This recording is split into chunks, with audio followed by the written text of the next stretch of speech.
kapsamına aldık. Bu yatırımları %100 hibeyle destekleyeceğiz. Ve bu kapsamda 10 işletmeye 1.200.000 lira hibe desteği ödeyeceğiz. 5. Diyarbakır'da ağıl yapımı makine ekipman alımına şu ana kadar 13,5 milyon lira destek ödedik. İnşallah bu yılda ilk defa küçükbaş üreticilerimizin hayvan çadırı alımına %50 hibe desteği vereceğiz. Ayrıca göçerlerimize anaç koyun keçi desteğine ilave 2 lira göçer desteği ödeyeceğiz. 6. 3.000 baş Akkaraman ve 1.500 baş Zon koyununu soy kütüğü kapsamına aldık.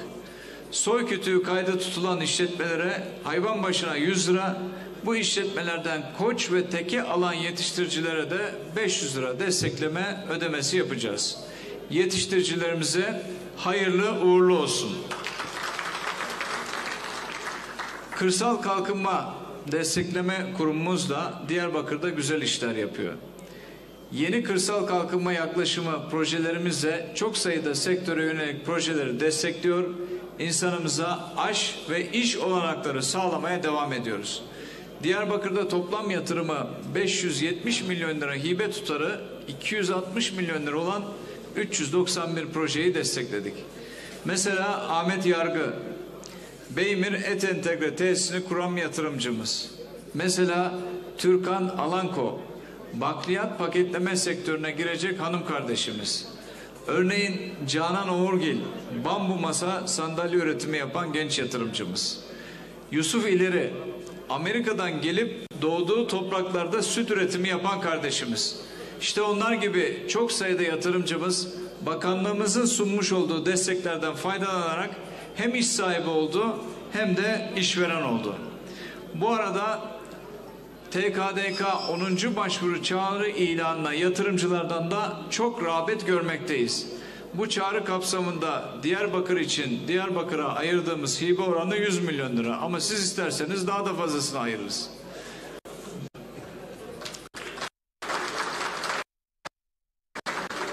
Bu defa et işleme tesisleri, meyve sebze işleme tesisleri ve hayvancılık sektörüne yönelik projeleri destekleyeceğiz.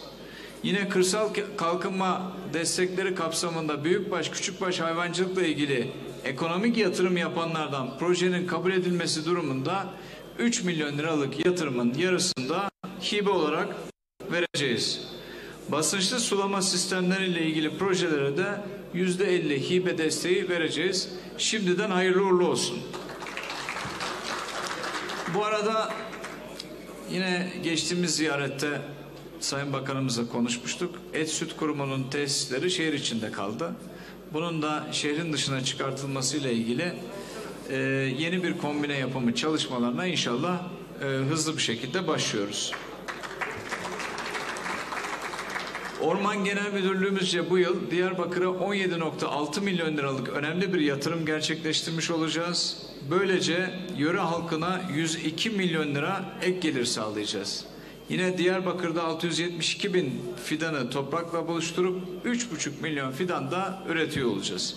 Her bir yatırımımız, her bir müjdemiz Diyarbakır'a hayırlar, uğurlar getirsin inşallah. Muhakkak ki fuarlar, tarım, hayvancılık, orman ve gıda için her zaman önemli olmaya devam edecek. Bu fuarın bizim için en önemli noktası ortak akıl ve kurumların işbirliği olması. Ama tabii kapatmadan önce birkaç şey söylemek istiyorum.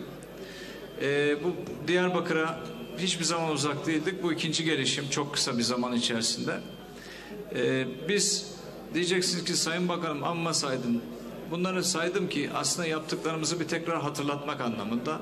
Özellikle de çok uzun bu yörenin bir evladı olarak Türkiye'ye 81 ile hizmet etmiş çok değerli bakanımız Mehdi Eker Bakanımız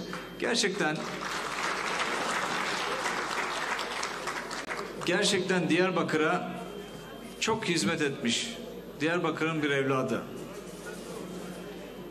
Diyarbakır'ın geldiği yeri görmek anlamında bu beni son derece memnun ediyor. Ama Diyarbakır'ın hakkı bu değil.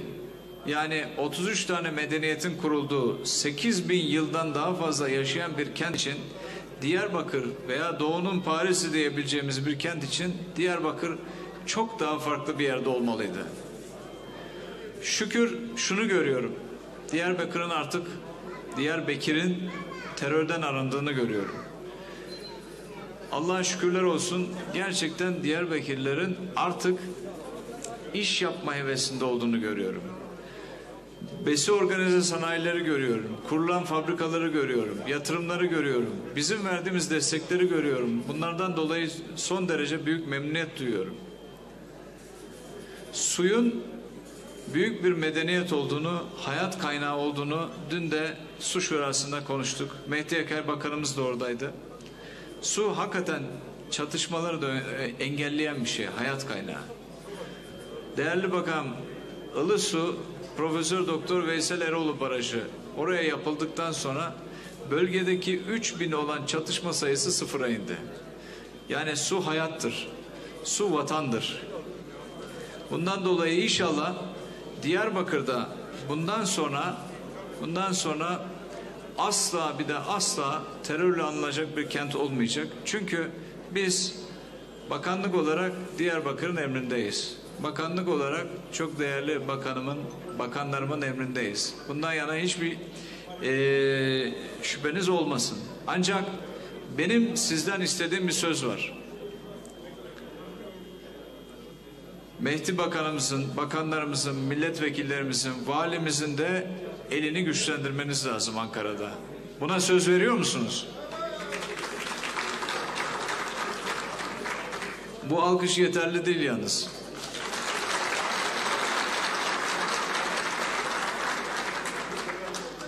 Evet, sizlere tekrar dün kabine toplantımız vardı biliyorsunuz. Sayın Cumhurbaşkanımızın selamlarını da tekrar iletmiş olalım. Fuara me bir hayırlı bey inşallah. Kalın sağlıcakla. Sayın Bakanım, öncelikle hitaplarınız için şükranlarımızı arz ediyoruz efendim. Sizi sahnede ağırlamaya devam edeceğiz. Hediye takdimi ve ardından açılışımıza geçeceğiz.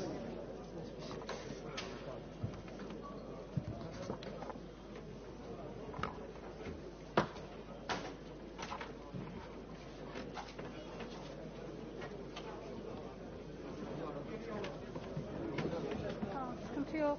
Sakin, relax. Tamam.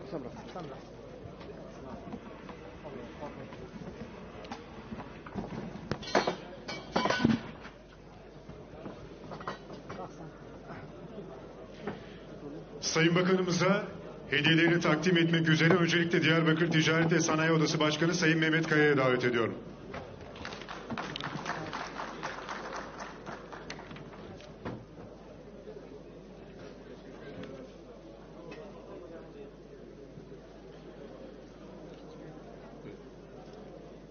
Sayın Bakanımıza hediyelerini takdim etmek üzere önceki dönem Tarım Bakanımız ve Diyarbakır Milletvekilimiz Sayın Mehdi Eker'i davet ediyorum.